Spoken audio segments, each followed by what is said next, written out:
Yes, people. Welcome to the Unspoken Gems podcast. Easy. For your mum, for your dad, for your granddad, for your hamster, for your goat, for your sheep. We don't discriminate out here. Don't discriminate. But today we're going to be doing the Andy Cole and Dwight York straight striker one. Just me and Drizz today. To my left, you can see him. Myself, Drizz. Come on. Myself, Kio. And yeah, Unspoken Gems podcast. So today we're just going to give you a little bit of an insight about us two. Just us, you get me? A bit about our background and just so you can get to know the people behind the podcast a little bit more. So yeah, Drizz, where should we start? Yeah, so as you may know, me and Drizz are DJs. The journey starts from a long way back. But we give you a little insight. Trust me, we give you a little insight about it today. Not too much in depth, but just so you can get to know us a bit better. So yeah, like I said, we're DJs. I met Drizz.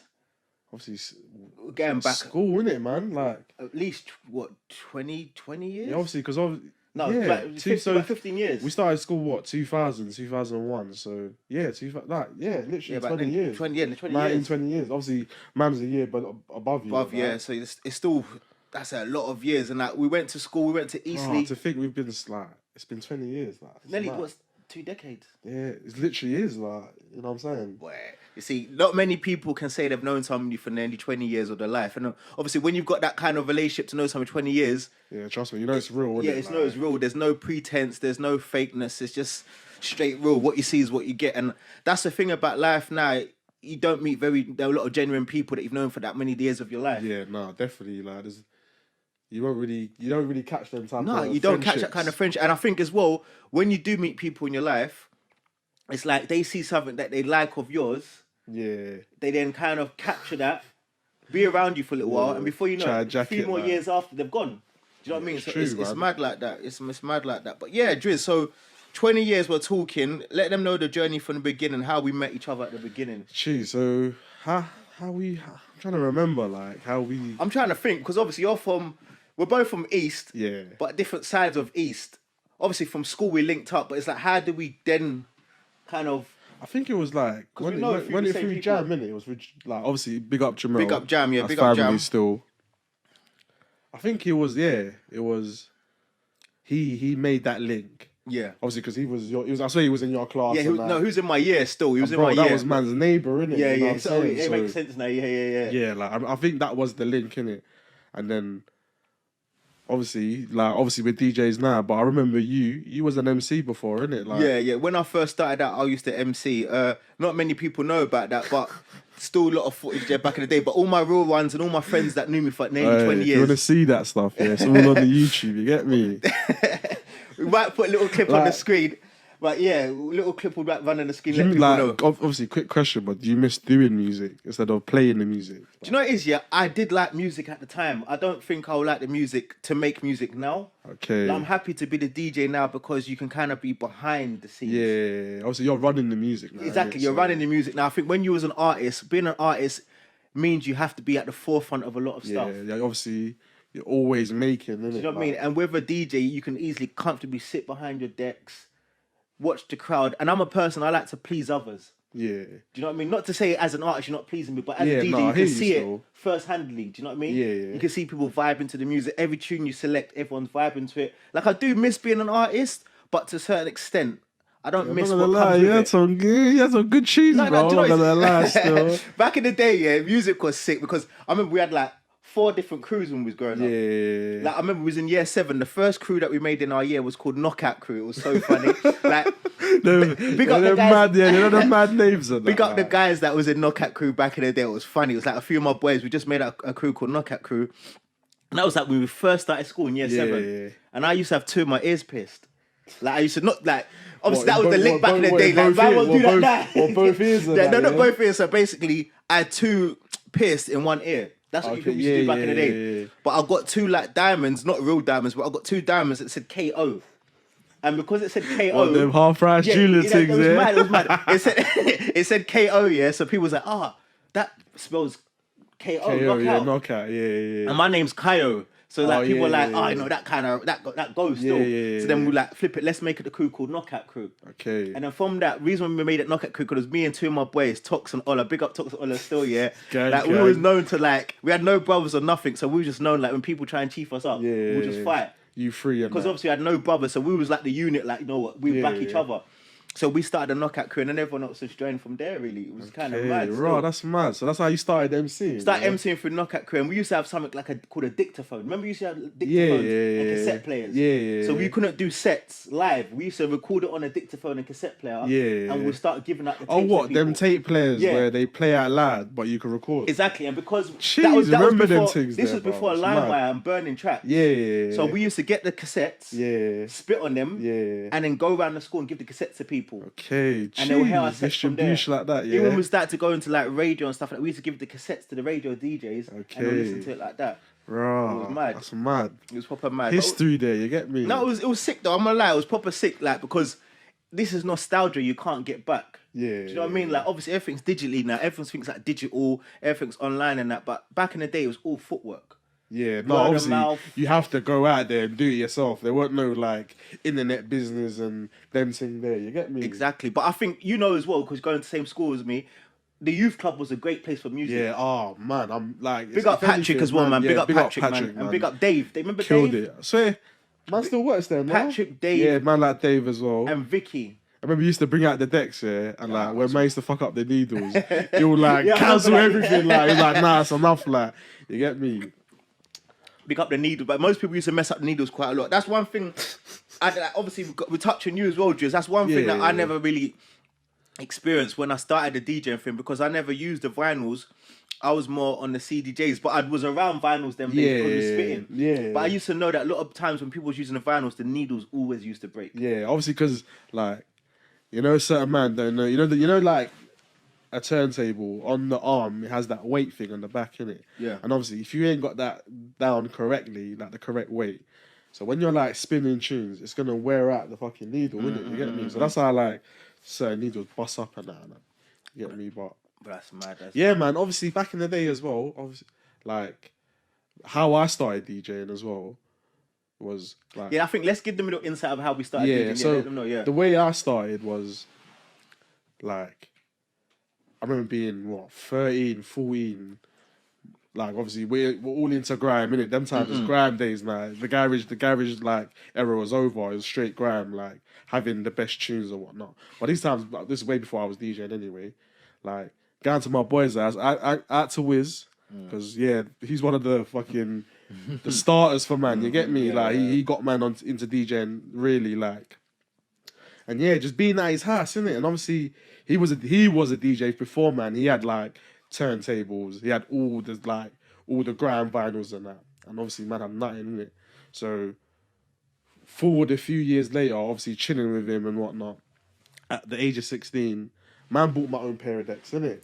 Yeah. You get me? So how much did you pay for them at the time? Do you remember? So at the time, if you think about it, 16 decks are like $5. But you're getting techniques like 1210s on them thing there, innit? So, but at the time, $5 was a lot of money, innit? So, man had about, I think like it was like a bill, maybe not even a bill. And I remember buying my first, they were second hand, I remember, like, they were bust up, but they were working belt drive, like, turntables, innit?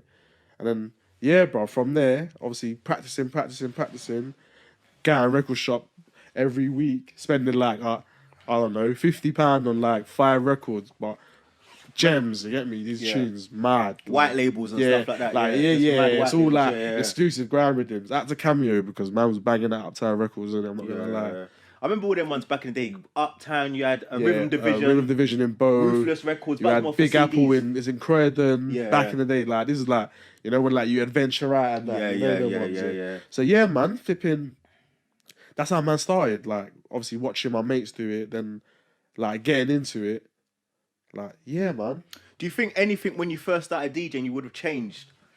Like, was anything you would have changed when you first started? It's a difficult question to answer, but because them days there weren't no. I don't know if like if to change, but maybe I reckon. You knew more. Obviously, man learned how to mix grime and garage first, up tempo stuff first. But maybe the only thing I would change from back in the day is maybe like learn other type of genres, like learning mixing other type of genres as well, like not just hip hop and house and grime and whatnot. Yeah. But from back in the day, that's the only real change I would say. Like, but I think for us as well, we went down. Obviously, a lot of people did as well, but some people went through the route of going to like lessons and stuff like that. Yeah, we both self-taught. No, that's what I'm saying. Like back in the day, there weren't none of that. It was either you knew someone that had a pair of decks, or you just buy your own and practice your teach yourself. You know what I'm saying? It's true. I think, but now to become a DJ now, I like, wouldn't say I wouldn't say it's easier, but you have more avenues to help you. There's like more access to it as well now as well, like compared to back in the day. Because when man was DJing, the man had no decks, bro. The only people that man could go to were other DJs. Man couldn't go to like a pirate studios or a rented studio. You know what I'm saying? You're like, right. how it is now. Like, I think at that time as well, Drizz, to be a DJ wasn't the main cool thing at the time. No, if there anything, was a stigma to be I think it was MC or MC and football, or you know what I'm saying, was like the mains. You know what I'm saying? There weren't really a lot of DJs like that back in the day. Well, from what I can remember, until like maybe like fast forward a few after. Because it's true. Because most crews and that at the time they had like one DJ.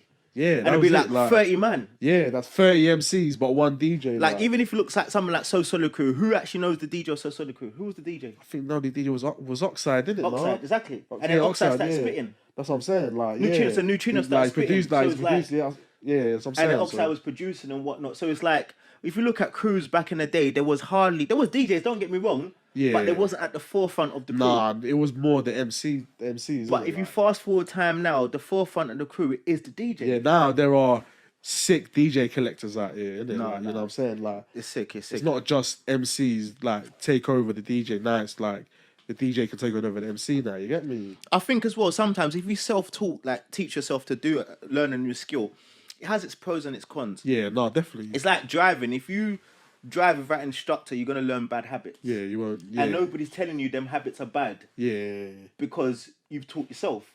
Now, I think the same thing with the DJs. You self-taught yourself. You get your kind of what works for you. But on a bigger scale, as you start doing other things in your DJ career, you can start thinking and you start noticing, maybe this was wrong, maybe this was right.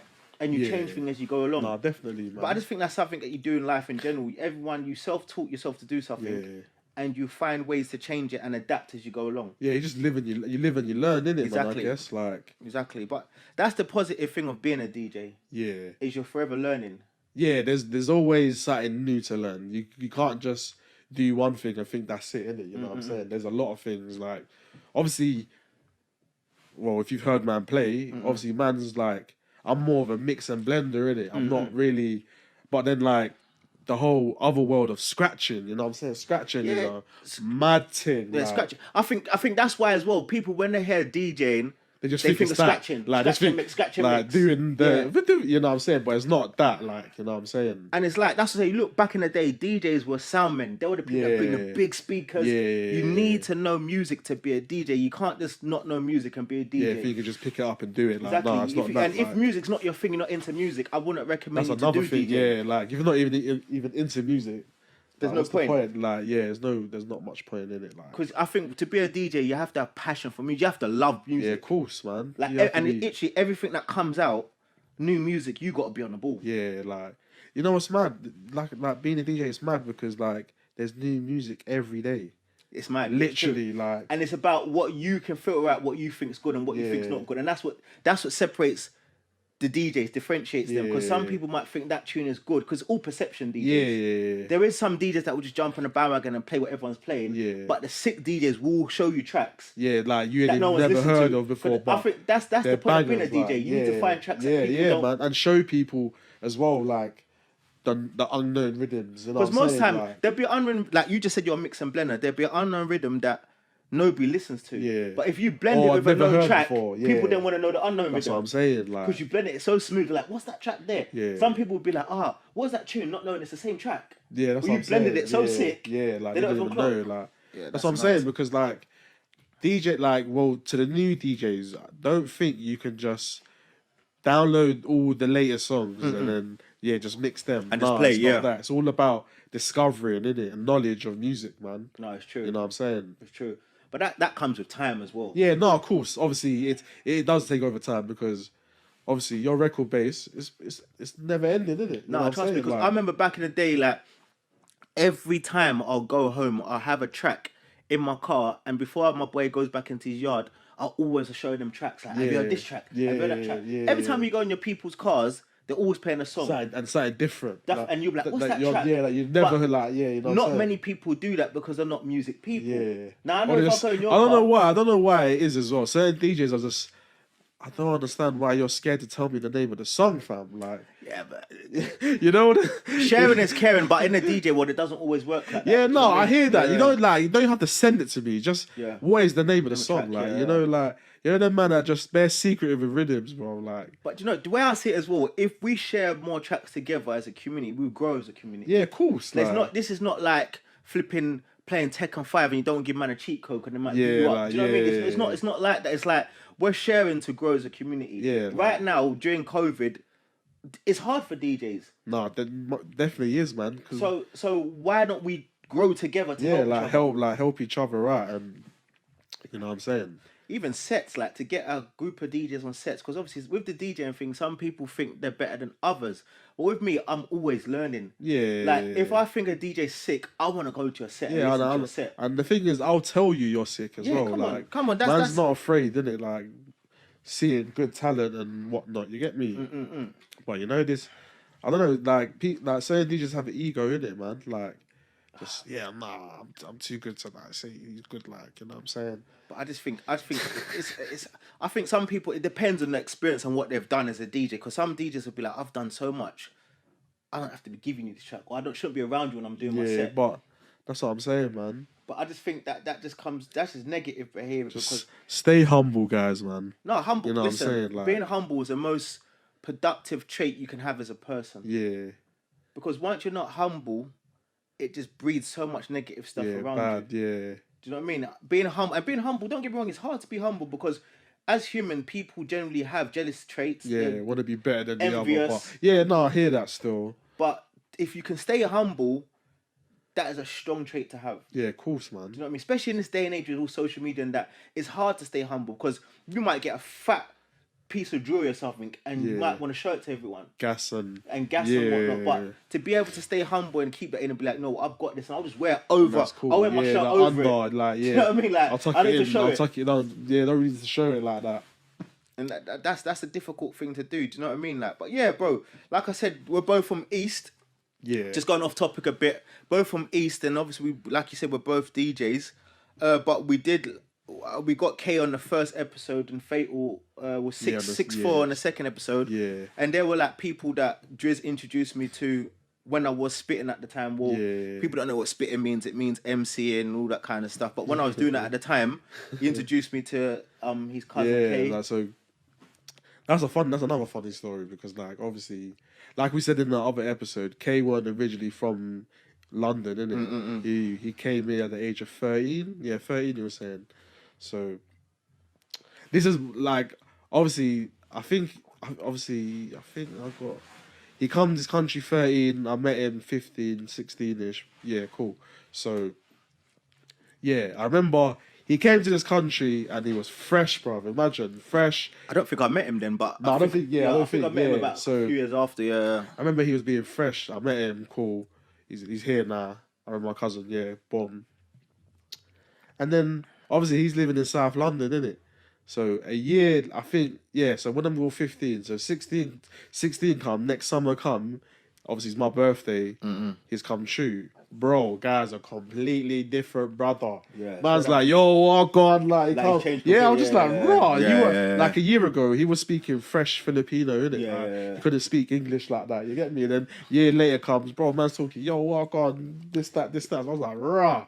He adapted to your surroundings, mate. So funny enough, so that same year, he brought man like 10 Dixon as well to my yard. I big up 10 Dixon, my guy. Big up 10 still.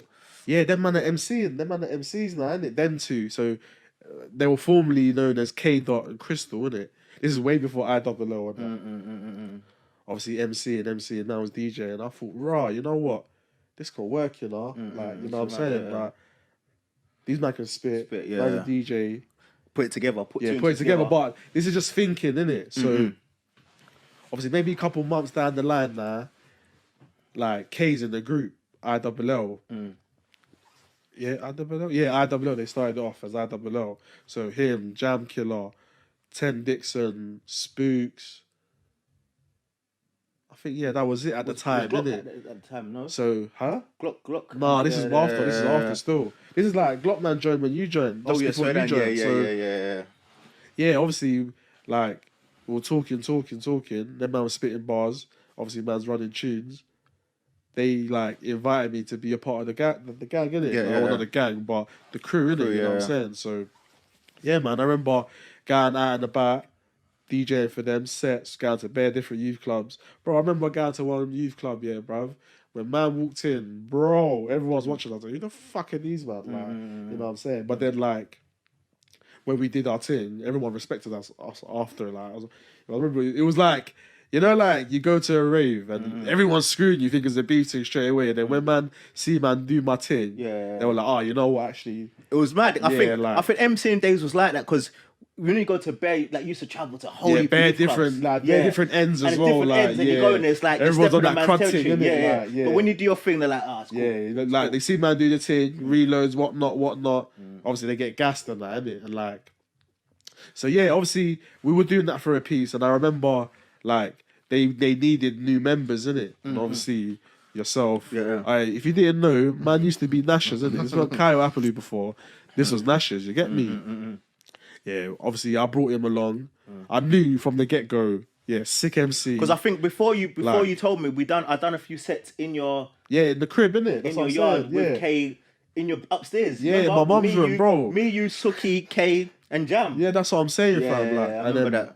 That was sick. Yeah, bro, you know what's mad? I remember when you did that video, and you know them times, bro, the fucking video went viral, bro. Yeah, obviously, it didn't go like but that around, was but it went around in the grime scene, innit, basically. You know, I remember like people saying like, "Who's Nash? Yeah, I remember. Who's this guy?" Like, and I remember like, yeah, you know what? This is definitely the guy to recruit, if anything, innit? So I remember bringing you to that. Remember that set.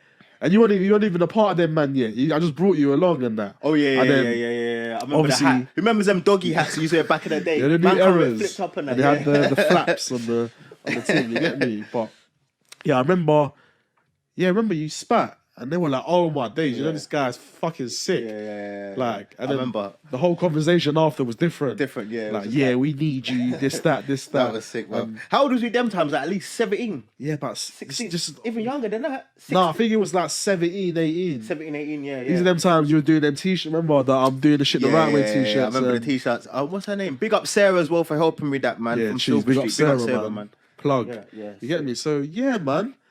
A bit of a mad story still, but like, it was sick, man. You know what I'm saying? Like, so like, even you before like the DJ thing, like MCing wise, how did you transition from MCing MC to DJ? Yeah, MCing was mad at the day. Like, obviously, I don't regret anything I've done in my past, but being an MC back in the day was just like literally. I think that was the cool thing to do. Everyone was doing it at school at the time. Yeah. And like all my brethren at the time were spitting. Yeah, bars, I think everyone tried to MC back in the day, Yeah, even like myself. But everyone. We're never gonna. We got some bars, Drizz. You got some bars for them, yeah. No. 1, 2 bars. They make a beat. Hey, watch out, drop the beat, yeah. But yeah, like back in the day, MCing was just like the thing that everyone's doing. It's either football or MCing. Like if you speak to most brothers now, they'll probably tell you they've got a few bars. Yeah. Or a lyric book, something. Yeah. Everyone definitely tried to MC back then. Yeah, it was literally like that. And like we just used to write bars and stuff like that. And I've gone to so many youth clubs back in the day with the MCing thing. I've seen so many grime artists. Like even people speak now and say, "Oh,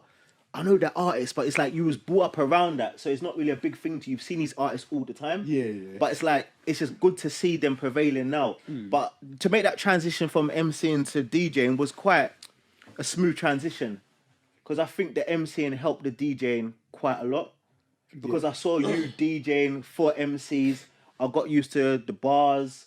I got used to mixing tracks and it'll stuff come like natural, innit, really, because you know how to read music already, innit? Exactly. So. And I've always been a person that loves music. My family have loved music. Yeah. My grandparents have been into music. They've been sounding back in the day. We have the background. Yeah, so music was something that I was always bound to want to be part of. Yeah, no, I think like coming from where we come from, I think music's always been a big thing for us, isn't it? I think in East, music was a big thing regardless. Yeah, of course, East, man. obviously, where Grime started. Yeah. Like, people might disagree, but I think Grime originally started from East London. Yeah, it did. I say the same. It did. I reckon it did. And that whole Grime sound is used everywhere today. Yeah, now, it's everywhere. Obviously, before Grime was jungle, there was whatnot, but we wasn't around the jungle era. Yeah, you know that was more the older man, the 80s, the 80s man, them and that. You get me? But yeah, like you're saying, bro, the transition was just swift, and like the whole DJing thing, it's like I just got into DJing because I saw you doing it. Yeah. You brought me around, you showed me how to use the decks, you know what equipment, told me what equipment to buy. And I just liked what you was doing at the time. When I was younger, I didn't understand how much I did like DJing because I was so much had that kind of balled over me. I have to be MC, I have to be MC, I have to be MC. Over the music. Do you know what I mean? But really and truly, I liked the DJing, but I just didn't have the time to take time to say, you know what, I want to learn to do this. Because I was more writing lyrics and stuff like that. But then when I went into DJing stuff, I never looked back. And I think it was one time when me and my boy Tox, big up Tox, went to a big up Tox, family. Big up Tox once again. We went to like a event, and like, not to say, when I go out, you want to listen to proper vibes. Yeah. And just at that time, I wasn't feeling that DJ. Not to say that DJ wasn't sick. Yeah. But I just wasn't feeling the vibes he was selecting. You know what's mad? Before you carry on, sir, you know what's mad about being a DJ? You know when like you go out, you hear another DJ, and you're like, media that. It's mad, like, you know, compared to back in the day, you'd go out normally before like man was DJing and that, or before you was DJ or whoever. Yeah.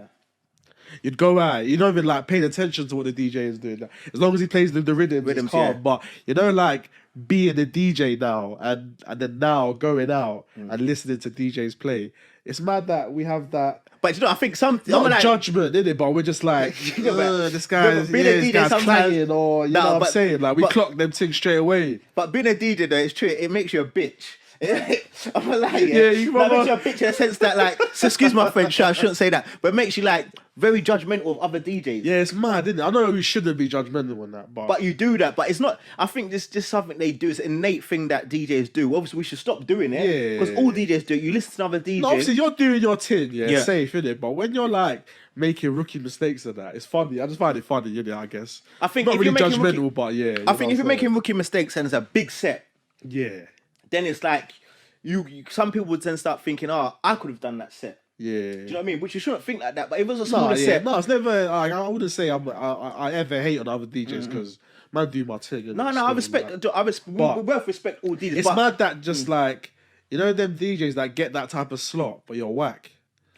But do you know what I'm saying? But then I've noticed as time saying that, bro. I've noticed that as I've progressed in this DJ thing, I've noticed that as well. It's like sometimes promoters will book who they know already. They don't want to take a chance on a new DJ they haven't heard because that DJ they've booked has been tried and tested already, and they know the money's gonna go. I hear that still. Do you know what I mean? And that promoter might like that DJ sound. We might not like it, but if 80% of the crowd are dancing to that music, they're happy. Yeah, obviously it's what the crowd wants. It's what the crowd wants, but then you know in your head sometimes like I can get this crowd jumping up top like, to the roof. No, you know what I mean? Like, but that promoter wants to book that DJ at that amount of time. Mad, isn't it? Like they pick. I feel that sometimes like they pick numbers on your socials over talent.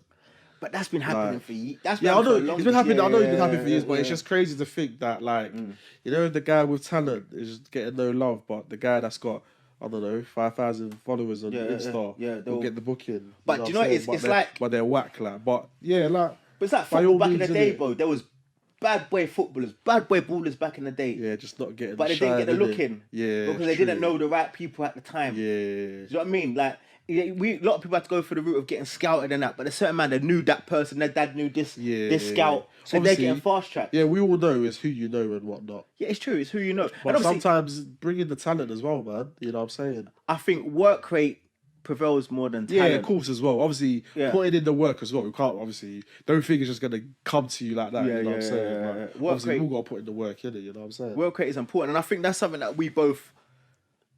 a trait we both have is work rate. Like I pride myself as a hard-working person. Yeah, same. You know and if you don't work hard, you can't expect things to come your way, and that's why we constantly work. And as men, that's all we probably do is work. Yeah, that's all we've been like not. taught or learned, but we just work. That's what we do. We just work. You want to be the flipping primary person of your family. You want to be the breadwinner. You want to work. Obviously, not to say big up all the women once again. Let me just before you start saying all this madness, big up the women because it's an equal society. We know that you do your thing as well. You do your thing as well. But as a man, speaking from my own experience as a man, I just want to work so my family is good. Do you know what I mean? Yeah. That's why I like to make sure my work rate is 100. Do you know what I mean? And that's why it comes with the DJing as well. We need to perfect everything we do. Yeah, no, of course.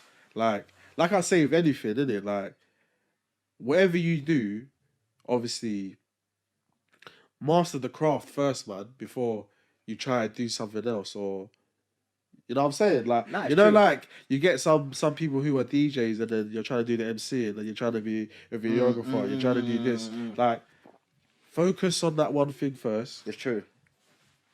Master you're right. And then, bro, obviously do the next thing then, like, I like man that can try and do different things, but it's true what you say, master one craft before you dabble in another craft. Because what happens is, if you go and dabble in another craft, you haven't mastered one, you're going to give you're going to be half-heartedly to each one. Your full thing's not going to be in one. And then, so it's true. Yeah, you know what I'm saying? Like, people like to have their hands in 5 million pies, which is nothing wrong with that. Yeah, no, there ain't nothing wrong with it. But we're in a day and an age now where you want to master one craft. So if somebody questions you about your craft, you know, boom, I've got it on 100. Yeah, I got it on lock. So. I've got it on lock. So if you question me about it, I know exactly what to say. Yeah. Whereas if I focus on something else, when you question me about that craft, I'm like, I would have missed something because I was focused on something else. Yeah. It's like doing an exam. That's what I'm saying. If you focus and revise just on maths, but you know in your GCSEs you've got science, English to do, you're only going to pass maths. Yeah, then the rest you're going to fail.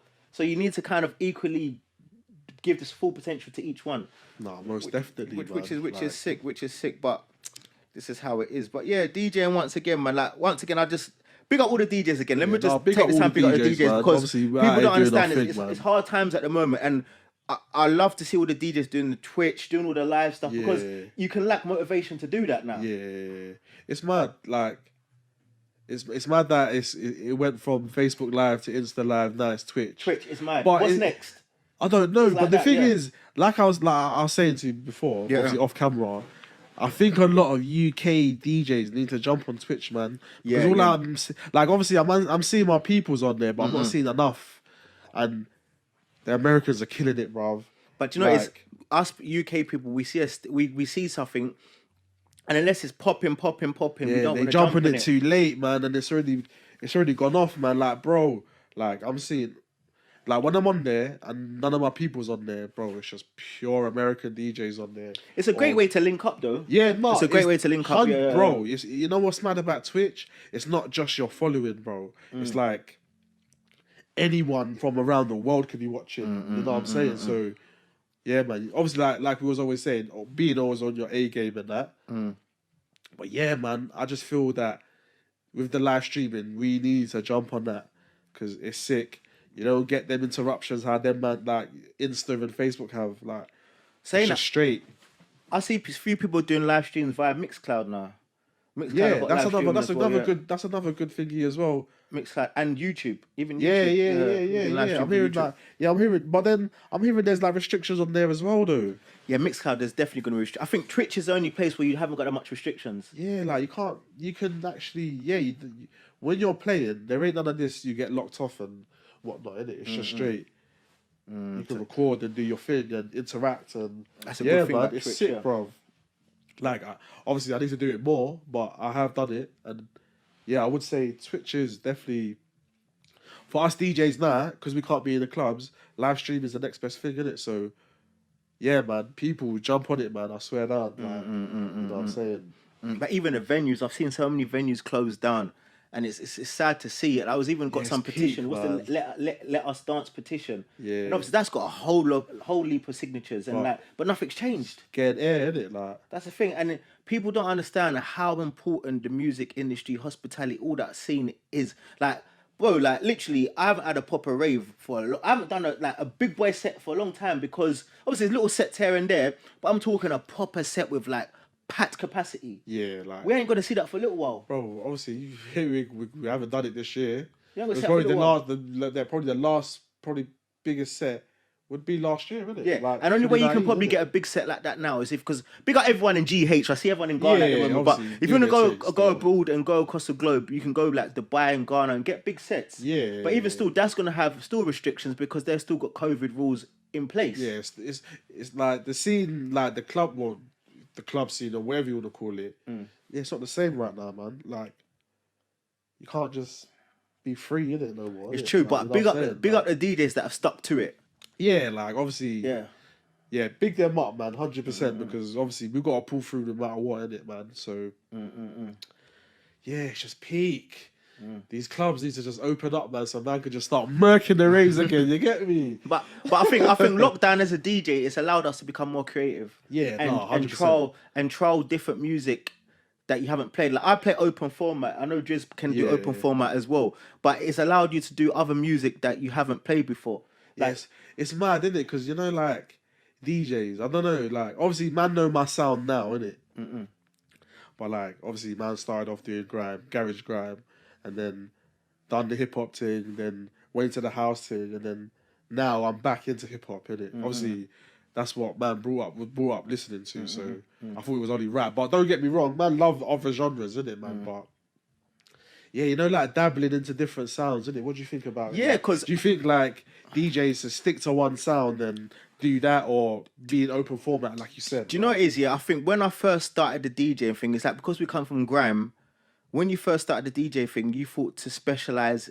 In your head, you thought, let me specialize in one genre. Yeah. But I personally couldn't do that because I love all music. Yeah. So I'd be a hypocrite to myself if I say, look, let me just play hip hop, or let me just play grime, or let me just play R&B, because I like all types of music. Yeah. And even during lockdown, going down to lockdown and talking about DJs at the time, during the first lockdown, I entered the JW DJ agency competition. Yeah. Big up Janie Wilkins, big up Big Ethan, them up, man. and big up the winner at the time. So at the winner of that at the time was Dan Stereo. I got to the final, but Dan Stereo murked. So big up Dan for that. But I got to the final out of like 1,000 applicants or something like that. Oh, so there's 1,000 applicants. 1,000 applicants. I got you down made it to the last three. it was last five. Last So last five, five yeah. or last six. So it was like the way the competition went was 1,000 applicants. You handed a mix, then you got to do quarters, semis, And then obviously and finals. Yeah. So I got to the final. Dan still was a winner. But sick, bro. one thing I know about that, big up Janie once again. But one thing about that JW DJ agency competition was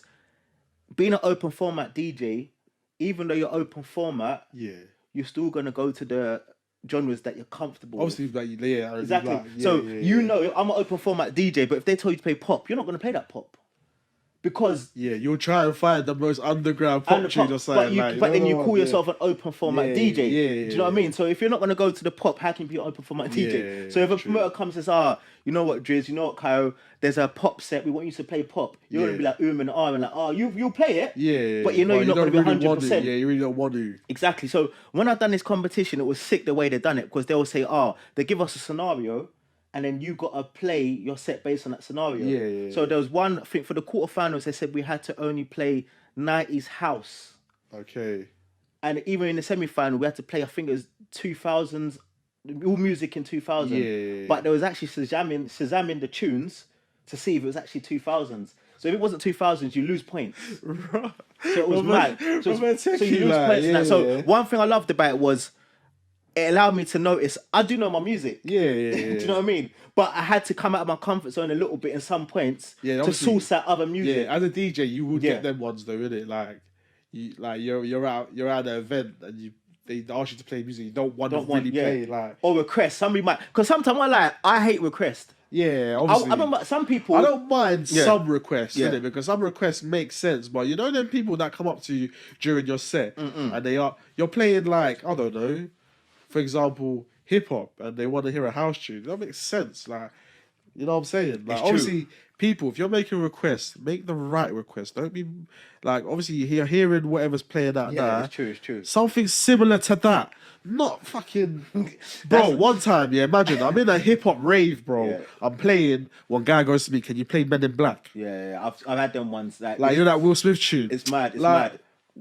How did you get that in your head? And like, the bad thing as well, Drizz, they'll like, ask you for that track, and you see them in the corner looking at you like this. Bro, and they Like, won't. Bro, where's you my know tune man's gonna there till your set ends and he's going to wait and ask you, like, why do you play my tune at the end? You know? But the worst ones is when they say to you, play a tune, and when the set's finished, they come to you, that set was sick. Yeah. It's like, why do you ask for the request then? Like, they've just asked you for the request. Yeah, man. And they see everyone else dancing, and they forget about the request. They're like, no, you're sick, man. What's your Insta? I'm like, bro, you were telling me to request for this tune just a minute Those ago. mad rhythms. Do you know what I mean? That's what I'm saying. So people, man, just please make the right request, if anything, man. Yeah, but I don't mind it, innit? But when you're making these mad requests, allow it, innit? I'll say yeah, and it's not getting played, innit? I've had them requests in one rave before. It was an R&B set. No, it wasn't even an R&B set. It was just a decent set still. I forgot. It was more of like a commercial work kind of do set. Yeah. So you're playing a poppy commercial music, and it was cool.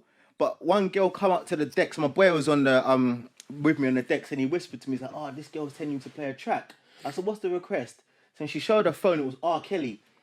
Obviously, This is after that shit this happened? is off allegation. So obviously, as a DJ, we know you can be blackballed in this game easily. You can get cancelled. So I know as a DJ, I wouldn't play R. clear Kelly. the dance floor. Yeah, I quick. wouldn't play R. Kelly. And it's like, I kind of thought this girl was trying to self-sabotage us. Yeah. You know them ones like, we know, everybody knows you can't play R. it Kelly. can't be, it's cancelled. Do you know what I mean? It's cancelled. But I was looking at that. Are you serious?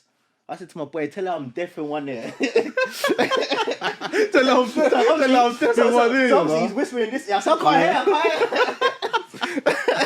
I said, and I just covered my ear with the headphones. That's what I'm saying. But it's mad, There's too many funny stories, but we'll get into that another day. Yeah, man. it's so much jokes, bro. It's so much You know what I'm jokes. saying? So, alright, so A bit talking more about about ourselves, innit? Yeah. Yeah, so talking about the DJ thing, like, what has been your like, don't have to be this year or it could be any year, but for as long as you've been DJing, what would be your highlight? Would you say?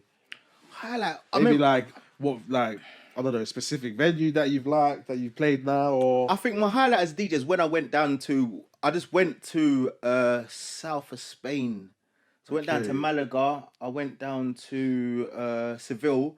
And I went down to Marbella, and I just went there on the tip that, you know what, I'm just gonna go there to link up with promoters. Yeah. You know, sometimes you just think to myself. I said to myself, if I want an international booking, I've got to go out there. Yeah, and make the relationship. And relate this relationship. Yeah. And I liked that DJing allowed me to have that urge and motivation to get up to do that. Yeah. Because generally, if I go on holiday, I'm on a party and that. This for me, it was like I'm going on holiday to vibes, to link up with people, and to promote my stuff. And that's what I've done. I went there to promote, made a relationship with the people. But it's unfortunate, the time that they told me that they could book me, they was going to book me in Seville. But the time they was going to book me in Seville, I was flying back. Oh, man. And obviously with COVID happening now, Yeah. I can't really build that relationship with that person again because they're not booking anyone. But I think that was a highlight for me because it motivated me to get up and just do my thing. Get out. Do you know what I mean? Do my thing, Get it yourself. Like, exactly. And of course. Obviously I was going there for a holiday, but I said to myself, while I'm there, bring my USB, bring my business cards, message people. I was messaging the whole heap of like another thing as well, just a quick gem. Like, as a DJ, you always have to be ready because you never know if someone will ask you to quickly play. How many times happened, That's bro? what I'm saying. Bare times, bro. We've gone to sets, have you got USB? Play USB, play this. It's like, and that's one thing I noticed coming up as a DJ is like, when you first start, you don't understand how important it is to be ready at all times. Yeah. But now I know, bring my USB, bring my business cards, make sure my phone's on full charge. Do you know what I mean? That's what I'm saying. Like, it's mad. And it's true. That's one thing that's a gem that you said there. Always be ready. Like, it doesn't matter. Like, you could be anywhere and you might get that call, or you might see a promoter you've seen before out on the road, be like, oh, you know what? I've got a show today. Now. Yeah, I need you right now. I need you, or I need you the next hour. You know what I'm saying? So. And that's what happened when we got the residency in Fox. We done a little summer residency. The one in Stratford, yeah? Fox and Pitch. So we done like a residency in Fox, and we was also playing in Pitch at the same time. That was last year summer, so we was doing it together. And that was literally, we was in Pitch in Stratford, and they come up to us. Well, they come up to one of my boys at the time, and they said to my boy, we need DJs in Fox. Yeah. They had no DJs. Yeah. And after we was like, you even got your USB? Yeah, we're pattern. USB's here. Let's go and play. And I was aware at the time. I think I was in Malaga at the time. Yeah. So when I come back, them man told us, we've got something in Fox. Yeah. Got something in Fox. They said, you DJs are sick. Run it. And they gave us residency for, I think it was 6 months residency. Yeah. In Fox. So we was working at Pitch and Fox at the same time. But if we didn't have our USBs ready at the time, that could have been someone else's residency. You get me? Yeah, you know what I'm saying, fam. So, do you know what I mean? So it's just good to be ready at all times. The same, like, you wouldn't go into a test and not revise. Yeah. Do you know what I mean? Like, you wouldn't do that. Make sense. Like, and I've seen that. I remember when you man used to do your residency at it was under solo, bar solo at the time. Yeah. That was sick because we was going there as music listeners. Like me and my boys going as music because I knew. Yeah, I saw you weren't even DJing, yeah. Nah, and I was going as a listener. You was coming as like, but I was watching. Don't get me wrong. I was researching. I know. Yeah. When I was going, I was observing it because I think that's what every DJ do. When you see DJs that you like or you listen to or whatnot, you would go research them and try. Obviously, we know each other. We know each other already. But to someone, I need to see how you are in the club. Like how you are, like how you play and whatnot. Like that's how it is, man. Big up Donny as well because it was Donny and Drizz at the time. Signature sounds, wasn't it? Yeah, it was Signature Sounds Day. No, big them up, man, because obviously they done a lot for man, did it as well. Big up Donny because big up Donny, man. I think he was there for 10+ years. Nah, big up Donny. Donny's love, man. Yeah, I think 10+ years. So Donny done under solo for 10+ years. I think him and his bro Elvin. Sick. Big up Elvin as well. My guy, man. Elvin was on the competition. Well, big up Elvin, man. Come on. Like, yeah, them man held solo down for I think 10+ years, and they were killing it every single weekend, man. Oh, that's sick. Like, that's sick. I'm gonna lie, Camden wasn't the spot for raving. No, but you man done a thing, cause that was before Duro and all these clubs. Yeah, I'm not gonna lie. Yeah, Camden blew up because of them, man. 100%. No, under solo, because I'm gonna lie, when you speak to people from ends, they were like, we're getting raving. I said, where you going, Camden? And I was hearing it a lot of times. Like, obviously, I knew you man were DJ at Camden. And I said, I've got to see this for myself. But just before, hearing, you think, Camden, why Camden? Why Camden? Who's gonna... Camden's got electric ballroom or something. Has one club. It's more of a rocky type of live events type of thing, you get me? Exactly. So. They've got Jazz Cafe there as well, right? Yeah, but that was probably the only hip hoppy like on the weekend you'll catch it. You get me? I don't know. Spoonie done his Spoonie's house. Yeah, that was. But even Trevor Nelson done his R&B nights there. Exactly. But in terms of like the stuff that we listen to, like the up to date hip hop, all that stuff. Like that was the only place that was playing that. At the time. No, definitely, man. Bro, I can only say, them man smashed it. Man came in the last 5 years, I think. Last 5? Yeah, and obviously man did my thing as well. Obviously spiced up a bit. Yeah, you man done your thing. You had porn stars and that in the club, bro. I see porn stars. No, you know what? Funny story though, yeah. I remember playing, and obviously Kio and Tox was there. Big up Tox. And bro, man was mixing. This is like probably peak time, midnight. 2008, 2017, 2016. And then, You see this brother right here? I see him coming to man, didn't it? I see him coming to man. He's like, bruv, you're not going to guess who's here, fam. And I was like, I'm looking around, trying to like clock a superstar or like a celebrity or something. And then we see the girl there, innit? Yeah, no names. Yeah, no names for now. Yeah. This girl, it's her, fam. It's that porno star, bro. But I'm like, you man had like, I'm like, undersold at the time. I just remember you running to man and bare shit, obviously because it's loud, isn't it? You're shouting, like, bro. Undersold at the time had a bag of people. These men were getting people at the club. I'm not gonna lie. Like, I went there and I observed the surroundings. I watched everything, and it was like, this is sick. And I like the vibes. I think that's another reason why I wanted to get into DJing. Obviously, I like the vibes. It's because man, we kept it what the people want to hear, innit? And you kept it effortless. Yeah, it didn't look like. I've gone to a lot of people's sets.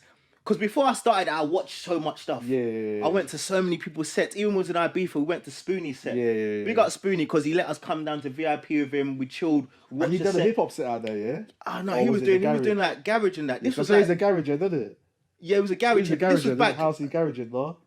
Yeah, he is. Yeah, he done a housey garage. We even played Biggie and stuff like that. But it was like this was back in 2015. Okay. And we just bucked him on an organic thing at the airport. Said, we're staying here, you're staying there. We went to Ocean Beach at the time. Yeah. People that know about Ocean Beach back in the day, raving and it's legendary, bro. Went to Ocean Beach, got a table and whatnot, and he's like, you know what, you man, F that, come and put your table behind my DJ booth. Yeah. And them times I didn't want to be a DJ yet, but I was still watching. Yeah. So I was like, this is sick. Observing and that. Man showed love like that, you get me? So that was a good thing as well. But growing up and getting into the DJ world, I've done so much research. And I continuously, I've gone to bare of your sets, I've gone to bare people's sets, and I also watched the crowd.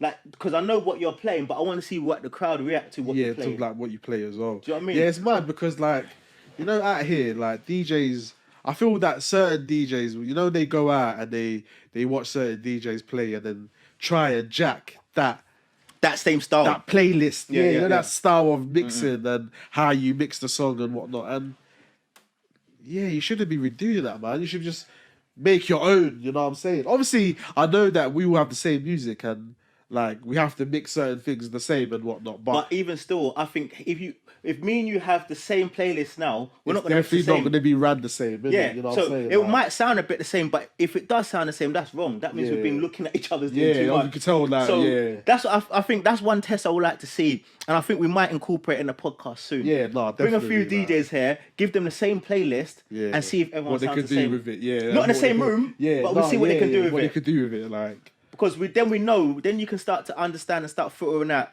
are people playing just for what people want to hear, or they're playing for their own style? Yeah, they're trying to be different with it, like. That's the thing. Yeah, it's mad still, man. Because I do, like, there are, I've heard it all the time, innit? Like, a certain DJ will play the same two rhythms in their set, and then you go to a different club where another DJ's playing the same fucking two rhythms, and it's like, what's the word? How you being unique with it? Yeah, you're not being unique. You're not. Yeah, there's no originality to it. Yeah, it's mad. You know what I'm saying? So yeah, man, we just need to. And I think, like you say, just stay creative with it, man. You know and I think people should incorporate the culture in the music they play. Yeah, as well. Like, a lot of people don't do that. Like, there's so much people got so much a big cultural background behind them, but they just want to play what the masses want to listen to. Like, for example, if you're Filipino, you can easily bring your Filipino stuff into it. Yeah, there's like, it's mad. There's Filipino house. Imagine that. That's what I'm saying. Yeah, like you look at, what's that, Gundam Style, dun dun. That was a big tune. But my man try and never fit to the masses. He come with his kind of sound. That's his sound, didn't it? Like, because there's a name for it. I was talking to my boy. I can't remember the name now, but I think it's called Bang Bang. It's a name for that kind of music. There's a name for that kind of music. Is it cool? Oh wait. Oh no, I forgot it. I forgot the name, but there's a name for that kind of music. And I actually started researching that music, and there's rhythms, bro. Like, there's big rhythms in that genre. Like, do you know what I mean? Like, sometimes you gotta come at your comfort zone. You know what? Let me create a rhythm for people. Don't just be running what everyone's running, man. Be unique, man. Just play what you want to play, innit? Don't be playing just because my man's done it and it's worked. Like, 'cause you don't know what works for you, innit? You never know. Like, these undercover rhythms, they might work, innit? It's true. It's true. And being music men ourselves, and like, obviously we touch on DJing quite a lot, but what people need to do is everybody needs to support one another. Yeah. Because I think the music scene in England is becoming more stronger because we're now supporting one another. Yeah. But I think the DJs need to embrace that more. As well. Because the artists are embracing it now, but not so much the DJs. There's only a small collective of DJs that will get together. And I think that's something that I think it's a light bulb thing flicking in my head right about now. But I think that's something that we need to do more DJ conventions, DJ link-ups. Because they used to do that, man, but then I don't know, man. I feel that they only do that in the scratching community, you know, like the DJs that scratch and stuff. Yeah, they do that a lot. But there ain't like, you know, just DJs that link up to play. That's what I'm saying. Even like go to studios and bag a DJs 20 man deep. Obviously during COVID it's not going to happen. Yeah. But 20 man deep and just mix, because I'm guaranteed you're all learning something. Yeah. Because it could potentially be like a rave. Well, it's not a rave. I know it's not a rave, but you get to hear the DJs you want to listen to, innit? But the thing about it, imagine now you've got 10 DJs together in a studio. Everybody's mixing all them 10 DJs, and you're getting visuals, you're getting content doing that. Promoters are going to be watching this. Of course. Now, all the promoter has to do, you don't have to then source out a DJ each. You just booked all 10 of you. Yeah, like... You've got a set. As that group, innit? As that group. Yeah, you're nice. And obviously, you don't have to run as a group. You can still, and you can still all brand yourself as individual. You don't have to be branded as a group. But as allowing all DJs to get a bigger look in. Yeah, no, as a collective. Because if you've got followers, I've got followers, he's got followers, he's got followers. People are going to be watching. We're all staying in the algorithm. Yeah. We're all DJs. Yeah. So I think we need to do that more. Obviously, after COVID comes off and whatnot, people can start sourcing these things out. But I think it's a great thing to do. Like I said, the scratching community do it. Yeah. But general DJs that just play out, we're not really linking up like that. They don't. Yeah, man. I feel that there needs to be more of that. Like, obviously, because the thing about it with DJs as well, we will like each other's shit on Instagram, but we won't go and turn up to each other's sets. Yeah, that's how. I used to notice that back in the day as well. Because I've always gone to people's sets. That's how I brought up. Like if my boy's playing somewhere, I'll try and turn up to your set. But liking something on Insta is not as deep as the same as like giving your actual attention or whatnot to it. You know what I'm saying? And just praising them off, so that set was deep. That goes a long way, bro. Yeah, more than a flipping Instagram, like. Yeah, no, definitely, bro. It's genuine love, isn't it? Genuine love, you know exactly. What I'm saying? Like, instead of just pretending that, my shit's sick online, like, you know what I'm saying? Bro, I just think going to people's sets and supporting, like, and there's a lot of DJs that do it. Like, I spoke to DJ the other day, and he's like, "Oh yeah, come true, because you're a DJ and support." And I was like, "Bruv, that's how it should be, close unity." Yeah. Like, You want me to come because you know I'm a DJ, you're a DJ, and we're going to support each other no matter what. Yeah. Even if I don't know you from Adam, I'm not speaking to you 24/7, or you're not on my phone list. If I've got you on social media and we interact through social media, I'm going to support, bro. Yeah, no, definitely. Because there's no point me liking your stuff. And I hate, some people will like people's stuff and never met that person. Not that that's a big thing. Yeah. But if I'm a DJ and you like my stuff, I should at least come to one of your sets. Yeah. No, as well, like you saying that as well, like, I feel sometimes strangers will like your shit more than your own people first, then before your own people, and it's mad to think that, man. Like, because you'd think like your peoples will support it first, isn't it? But it's mad because people should grow in your community. Like your ends, your area should support you first. Yeah. But I think with the DJ thing is a bit different because with the spitting, you grow from your community, MCing, and you go out to the bigger, wider audience, and then people support you more. With the DJing, it's like once that stranger validates you and gives you that props and puts you on that pedestal, then your community supports. Yeah, that's what I'm saying, man. And I thought your peoples will support you first, didn't it? For example, if you're doing promoting and you're doing raves and that, and your rave's not popping off at the moment, your people don't want to come. Yeah. But when your rave pops off, and like that person, that strangers then gave you that link, say, you know what, we give you this residency or we give you this club to do your event, people start hollering at you. Yeah, it's true. But why didn't they help you build that from up early, before that like, stranger did? That's what I'm saying, man. But I just think, I don't know, people never really want to accept something's big until it's proper big. Yeah, like till they see it as big, like. They don't want to see you at the journey. Yeah, like. Because they think, don't see the building. And that's the most crucial part, is the journey. More than when you make it there. Because the journey is the people you remember. Yeah, it's the story to tell, isn't it? Like, exactly. The people you remember is in the journey. Once you get up there, if you wasn't part of my journey, I'll forget you. And people say, oh, how comes that person forgets me? Because you was never there when I was doing my journey. You forgot about me. Exactly. You know what I'm saying? Like, and obviously, big up all the people that have been supporting so far, man, because we see the genuine love and we respect that as well, man. Like, it's sick. And also, big up the Bag UK. We forgot to pick you up at the beginning, but obviously, you're always going to see us drink this. Like I was saying, man, before, like, that's what I'm saying. Man mastered that thing. Man can continue on the next thing now, or continue what he had done, what he's doing before. So yeah, man. And it's true, like you said. That's what I'm saying. You could just school. You have to get GCs and whatnot. Yeah, but obviously, don't be like adult life, innit? Yeah, but if you don't, like even now, I speak to the youth today. Obviously, I've been growing up on education from young, from my family, but the way life is changing now. Education is something you need. Don't get me wrong. Do you know what I mean? Don't get me wrong. But if somebody's not academically smart and they have a talent in something else, don't stop them from pursuing that talent because you want to put them in educational route. Yeah. Because you never know. That's what I'm saying. You never know. Exactly. Yeah, he could be the next best thing, or she could be the next best thing. Obviously, everyone wants their basic A to C's or however it is now. But if that's not you, not academically smart, don't put down something else. Yeah, don't listen. Do what you want to do, man. You know what I'm saying? Obviously, don't get me wrong. We all need education and that, innit? But imagine man could be the next best thing, or she could be the next best thing, and then you try and stop her, or you try and stop him. Then it's like, you know what I'm saying? You speak to a lot of youths today as well. A lot of the youths I speak to today, they always say, "Oh, I say, when I was young, people ask, what do you want to be when you're older? I'm gonna be a footballer.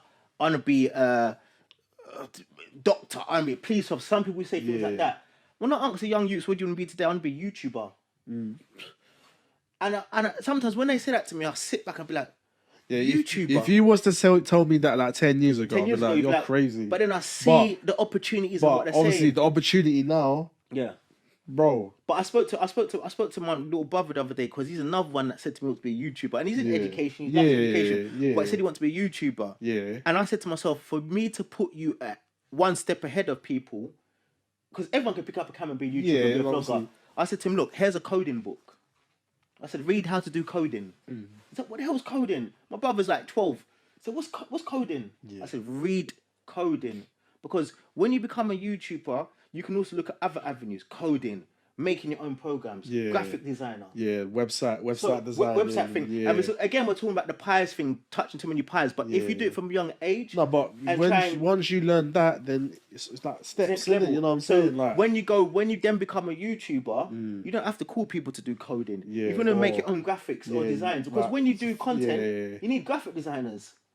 But if you kill them all in one... Yeah, if you know how to do it yourself. That's why a lot of these men are blowing, because they learn coding, and after that they learn how to film. And after that they learn how to this and edit. that. Even editing videos is mad. Yeah, like before you'd have to call someone to do that, but now everything. A lot of people know how to do it themselves. So you know what I'm saying. And that's the beauty of. That's why I said this is the beauty as well of lockdown as well, is that it's a give people time to learn other stuff, other craft, like. Because if you're at your house now, you're working from home, you're at home for 9 hours in a day.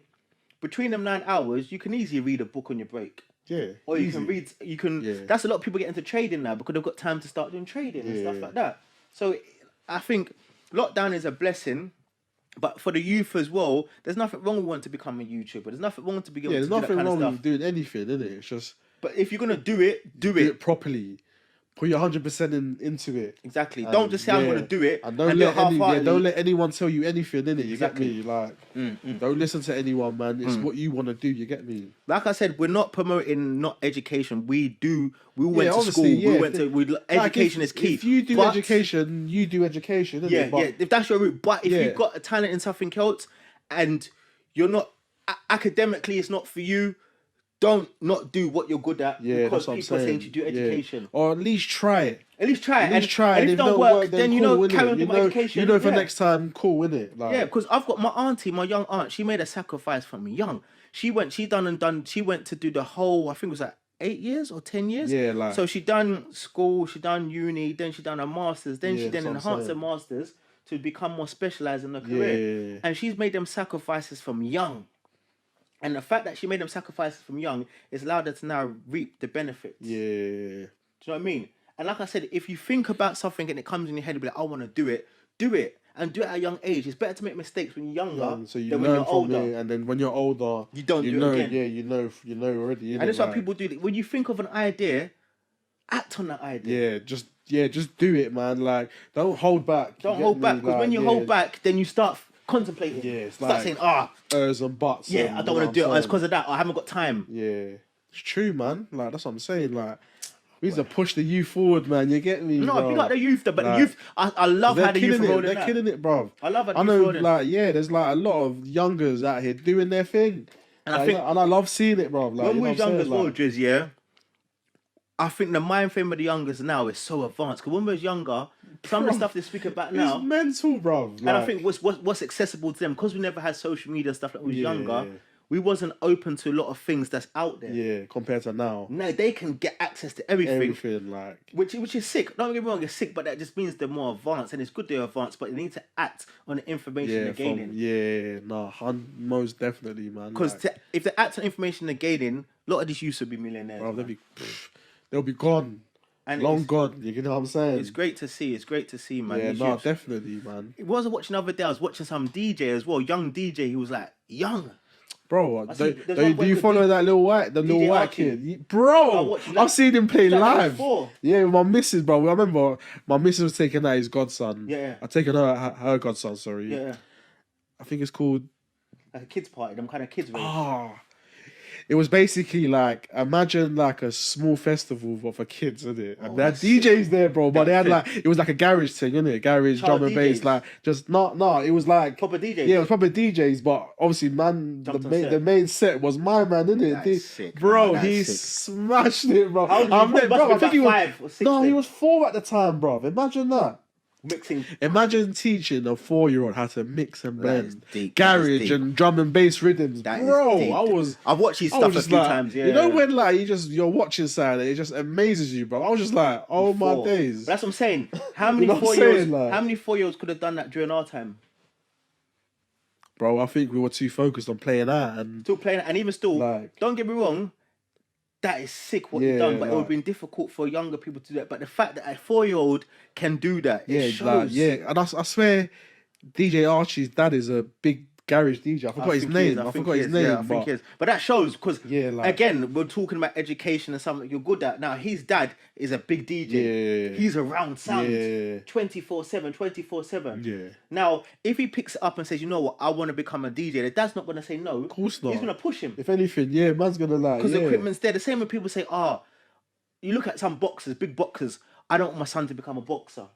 because boxing is tough, which I understand that. Yeah. But if your son's constantly being around the boxing, he's gonna want to do it. In him to he's gonna want to do it. Like, yeah. So it's like if that's all he sees, like day in day out, he's gonna do it, isn't it? You know what I'm saying? Exactly. But that set, was it sick then, bro? I'm like, you know what's mad? Because you think, you know, kids, they have like the maddest, shortest attention span. Bro, this guy was doing bits, bro, and I was like, staying there, like, I was just like, right, this 4-year-old guy, and bro, the festival tent was packed. Right. Obviously, it's just bare youths watching and that. But bro, they're all looking at him like he's a superstar, bro. You know what I'm saying? All these youths are watching a 4-year-old. Yeah, they're watching my man. They're probably thinking, "Raw, this guy's like a, I don't know, like what, like a David Guetta or something." Yeah, you know what I'm saying? But bro, he was about this tall, blood. You know what of them ones? Like he's standing on a stool to reach the decks. That's how mad it was, bro. Like, and he's mixing proper. Bro, he's mixing, bro. Obviously, don't like. Let's be real, innit? Like. He did clang, innit, a bit. But he's young, obviously, he's a kid, innit? Yeah. He's still learning. But that 4-year-old's now, what's he going to be doing in 20 years? But but he weren't clanging all the way. Yeah, he's young, innit? It's like, obviously, I think he knows what tunes to play and whatnot. Like, yeah, he knows what he plays. Obviously, they probably help him select the tunes, but even if you don't help him select the tunes, for him to mix in a song. That's sick. Bro, I know certain adults now that can't even do that, bro. Yeah, can't do that. Yeah, like, he's done as or even certain DJs that call themselves DJs. Bro, we know who you are, but I'm not going to say no names. Like, you can't even do what my man's doing. You know what I'm saying? No, I rate him, bro. I rate him. That's what I'm saying, bro. I feel like he's only going to get better and better. Bro, it's sick to see, man. Like I said, the youngers they're killing it right now. Like, there's so many youngers out here. They're killing it, bro. No, hats off to them. And I think, yeah, you know what it is, as I'm not a parent myself, but as when I become a parent, I definitely want to. Bro, I'm teaching my you how to mix from one. Exactly. When I become a parent, like, any skills. You're touching deck as soon as you're born. Any skills I had when I was young, obviously by genetics, your son or your daughter's going to claim that as well. Music related, athlete related, like, boxing or whatever you do, gym. Your son's or daughter's gonna have that genetics. Yeah. So they've already got that step of them in them already. Yeah. So it's just for you to either enhance. Obviously, I'm not gonna force it. Or bring it out. I hope he or she likes it. But yeah, definitely. Because I definitely want my son or daughter to do a form of sport. Yeah, sport. Like anything that they like, you know, alongside education, a form of sport, something music related, and education. Now it gives them 3 options to find something they like as they go up. Yeah. Because if I got my son into tennis or daughter into tennis, they didn't like tennis. I was gonna have a backup behind the tennis. Yeah, after that, like. So I'll make them do more than one sport. I definitely want my son. Daughter's up to her, but if I have a son, you have to do boxing. Like, don't tell me that you have to do boxing. If I know my son can swing or they're getting into fights at school, I'll turn them to boxing. And the reason people might watch is like, how can you let your son do boxing? The reason why I'm saying this, boxing disciplines you to make you a man from young. Yeah, it's true. Like, I've done it and I know from young, if you do boxing, the discipline you get is mad and it will help you throughout your life. Like, 100%. Do you know what I mean? Like, you will not chat shit to your teacher when you've done boxing because you know your dad's going to take you tomorrow after you got chat shit to your teacher and got in trouble to get battered in the ring and get sparred by a proper fighter and learn that discipline. And it's legal. Yeah, it's true. Like, it's not like illegal, it's legal. Yeah. But it's a shame. But like I said, boxing will turn boys to men quickly. Quickly. 100%. And that's what I'm saying. If your son's got something or your daughter's got something in it, enhance it. Man. Yeah, help them like want to do what they want to do. Exactly. You know what I'm saying? And be that parent and guardian just to guide them. Yeah. As well. Yeah. And if they do something wrong and don't put them down. Obviously, I'm not a parent, so people are parents. I'm just trying to speak what I want when I am a parent. But people that are parents, hats off to you because there's a lot of parents that are doing their thing properly. Yeah, of course. But some children, like us, because I used to do youth work and that when I was younger, so I spoke to some of the children and that, and sometimes they will say they want to do this, but the parents are not allowing them to do it. Or they're scared to tell them. And stuff like that. They don't know what they're going to react like. And exactly. So it's all... Yeah, man, guidance. Help and guidance, man. You know what I'm saying? Like, especially as young, we didn't have that ultimately 100% growing up. Yeah. So you only want the better for the next community coming up. Of course. Because obviously, I don't know about your parents, but obviously my parents are older, so I don't know. I just feel that They don't have they much time they get it, but they don't get it. You know what I mean? Yes. Like they only get it when they see you out there doing it. But telling them, I don't know, like my thing. Mm-hmm. I think my mum only got me like the DJ. She only got it when you started doing. When stuff. I started doing it, but when I told her that that's what I want to do, yeah, obviously she's gonna have her ears and buts. But yeah. now, obviously, different story. But you're doing back it, in the day, yeah, she was like, "Oh no, you should be this and that." But that's parents in general. No, but that's what I'm saying. Like, I feel that some parents they give their choice on things when you don't even know what your kid wants. You know what I'm saying? Like, but it's true. I feel like parents in general, they don't. Parents will support when they see you've made what, because parents aren't going to support. They will support, but they'll support you when you've got to the comfortable place of what you're doing. Because if I was a parent again, I'm not a parent, but if I was a parent again, I want my kid to go out there and find what they want to do before I support. Yeah. Reason being is sometimes as a kid you can always say I want to do this, I want to do that, I want to do. You're still finding yourself. Yeah, obviously. When you found what you want to do, then the support unit comes to help you grow. Because as a kid, 16, bro, like many of us didn't know what we want to do. No, obviously we're still trying to find ourselves. Like, I'm saying, and it's mad because even as men, sometimes men don't even find themselves to like even 30 plus. That's what I'm saying. It's very difficult now. There's a lot of peer pressure to find yourself, but there's no rush. It's true. There ain't no rush, man. Like, because you can say, I found myself, but there might be little things in your life you haven't accomplished yet. So are you really happy, and have you really found yourself? That's what I'm saying, man. So, like, and this one, a lot of like not kids, but a lot of people are just going along with their whoever's advice when.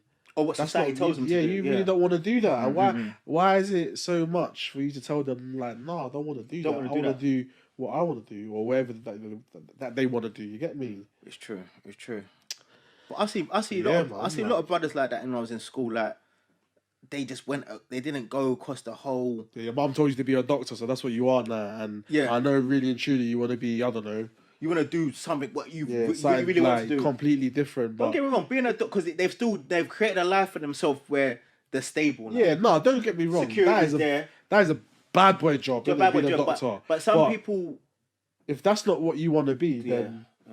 But I think more kids have got the freedom now to do what they don't want to do. Yeah, no, definitely. Do you know what I mean? When we were younger, if your parents said you got to be a doctor, you got to be a doctor. Yeah, if you want to be a lawyer, you got to be a lawyer. Yes, or that. Like. Now, I think parents now, like you said, because your parents are a bit older, and same with mine, now they accept that there's other avenues for your kid to do other than the norm. Yeah, there's like a slight leniency now. Like, yeah, exactly. Because they can see there's people like making a whole heap of money. Not money's not everything, but there's people that are more happy seeing with the stuff they're doing than what their parents would have told them years back. Do you know what I mean?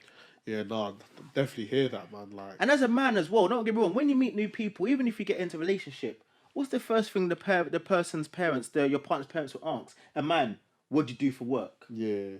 Like, and that whole stigma and status, do you know what I mean? The whole stigma and status comes with it, like, if you say, I'm a up-and-coming footballer. Yeah, they're not rating it. And you're like 28, you're 29. Anything that you're not doing it like that, they're not rating. It's mad because if you're up-and-coming footballer, if I say no, I'm a footballer, I play for Man United. I'm doing it now. Like, if you say, instead of saying upcoming, if you say I'm a footballer, they'll rate it. But when you say like upcoming or I'm about to do something... But why are they not rating it? Like? No, but you might have to say upcoming because they might Google you and you might be playing with someone like who's a team, a conference team or something like that. So you kind of, because parents will Google you, like, do you know what I mean? Like if you're this person in this celebrity world, they'll Google you to see if it's true. Yeah. But if you say I'm a footballer and I'm up there and playing for Man United, they'll all start saying, my daughter's boyfriend plays for Man United footballer, and it's like the whole title changes. Now if I say I'm playing for the conference. They'll say, that's my daughter's boyfriend. They won't mention the work. Proper ashamed in that. Don't be ashamed, man. You know what I'm saying? Like, they won't mention it. I hear that still, man. It's mad, like, it's crazy. It's mad that they'll rate that, but then if your son-in-law or whatever, daughter-in-law is like a dustbin man or something, dustbin lady, you'd be like, But it's mad though, because like you said before, but they're doing their thing. You get me? They're still making what they're making. So, but like you said before, and they get good money, bro. They do. But like you said before, if you're gonna do it, do it to your full Yeah, potential. man. That's your now, if lane, you're gonna that's be a your dustbin lane, man, innit? Like- and you're the wickedest dustbin man, Yeah, and, fuck and, it, it bruv, ends, like, and you you're know what I'm cleaning the saying? streets, Yeah. no one can tell you nothing. Because they get money and you're good at what you Yeah, do. bro, like it's calm, innit? Like a job. That's why it's called a job. It's a job, innit? Yeah. You have to do it. You have to like, do it, yeah, it's true. Fuck where it is. As long as you're getting in, fuck it, bro. You know what I'm saying? Obviously, not the mad thing, but you know them jobs that they hate or they supposedly hate. Bro, you man still doing their thing. So, but do you know what? People, it's a status thing now, isn't it? Everything's status. It's mad, status, the whole status thing, innit, bro? And I think as men as well, even look at it this way. Let's just flip the script now. You've got a daughter now, and their boyfriend comes. She introduces her boyfriend to you, and he said he's doing some dead thing. As a parent, you won't be happy. Yeah, obviously, straight away you would be happy, but I don't know. It depends what their status is, though. Isn't it, yeah, but I think we accept it more because we've grown on the era where we understand. Yeah. Whereas you won't be happy as a parent. Not you won't be happy, but you have your reservations. Yeah. Especially if your daughter's killing it. He would my whatever would be. They'd have to be doing something, though, innit? Well, your daughter. As long, if my child's partner, like if I got introduced to my child's partner, I would rather. They knowing they do something and not doing and nothing. Do you know nothing. What I'm saying? Yeah. And the thing is, especially as well as a parent, if your daughter or son is doing their thing, yeah, that's cool. And you meet somebody like, who's not doing to be their real, thing, I don't really care what you do. Like as long as you're doing something, though, you're not just it's true doing nothing. You know what I'm saying? That's the end goal, man. I think work, and it's a shame because a lot of people during COVID have lost their jobs. Yeah, it's sad, man. It's sad, but. It's an unfortunate situation we're all in. Yeah, no, it definitely is. But maybe it's a sign. Maybe it's a sign to, you know what? Now it's time to do what you want to do. Because there's not lying. This year has been a complete write-off. Yeah, cool. But the blessings that's coming this year, yeah, there's been super blessings. It's been super blessings. Like, I think people sometimes have to not always look at the negative. Let's look at the positives of what you gain from what you can do. What you can do in a negative situation. You get me? Mm-hmm. And like talking about earlier, like what was your DJ highlight? My DJ highlight this year, bro, man got guest mixed on One Extra, bro, and BBC Asian Network during COVID. Yeah, that's sick. Yeah, like, obviously, big up, it would have been a lot better to be there. No, big up Limelight Candy, man. That's my brothers. You get me? Big up them, man. Yeah, big up Limelight Candy, man. But yeah, bro, man managed to get that done during COVID. You get me? So and saying that, bro, as well, I talked to a lot of people about this. Do you think if it wasn't COVID, you still would have got that? Maybe not. Maybe I don't know because like that's what I think to myself like because everybody still be doing their thing. Yeah, like so the people that they don't necessarily look at all the time, they look at, and that's sick now because when COVID finishes, you got that link. Yeah, that's what I'm saying. Obviously, man always had. I'm not saying I'm that guy. I always had the link, but it's the link's always been there. It was just I don't know. It was just mad. It was the perfect timing then when I done it. You know what I'm saying? And I'm not saying I'm the fucking best DJ or whatnot, but it's I managed to still get shit cracking when we couldn't really do anything like that besides our own radio shows and whatnot. And that's sick. I think that's sick though, bro. I think that's COVID. I don't even call it COVID. I call it opportunity. Yeah, it's like slightly a blessing in disguise, but it's not. Anymore, obviously, it's not a fucking. Obviously, blessing people have died from this, and obviously. It's an unfortunate situation as like apologies obviously from COVID. Rest in peace. Rest in peace is unfortunate. All the good people, man. But people that are still healthy and well take that as a blessing and see COVID as not COVID-19 because that's a nasty word that everyone has to hear every single day in the press. Let's call it until we're alive, until we're dead. Exactly. Let's call it opportunity. Yeah, man. It's time. This is the time now. You can get in. Now, you can and work there is on yourself. No excuses, and it's all about you doing it now, isn't it? Exactly. Work on yourself. Become more efficient. Yeah, bro. And use this time wisely. We don't call it COVID. We call it opportunity. That's what I'm saying, man. Because that's the gem of the day. You get me? Come on. You get me? We don't call it COVID, man, because boy, that's just a nasty word, man, in my eyes. Yeah, no. Obviously, I hate it, innit? I hate that word. No, I hate because I hate it too much. Yeah, obviously, I want to hear something every day, but like you were just saying, innit, man? You just gotta make the best. Because you know why it's well, Drizz? Everyone now, they all relate COVID with a negative. COVID now is related with a negative thing. Yeah. I want something positive to resonate in my head. Every time I hear COVID, I think of something negative. I just think of mad disease and mad disease killing people and whatnot. I want to resonate that with something positive, and that's why I said let's call it opportunity. So when I hear COVID, that means okay, now COVID-19's on high alert. The virus is gone higher. That now means for me, I can't go to work and do the normal duties I'm doing at work.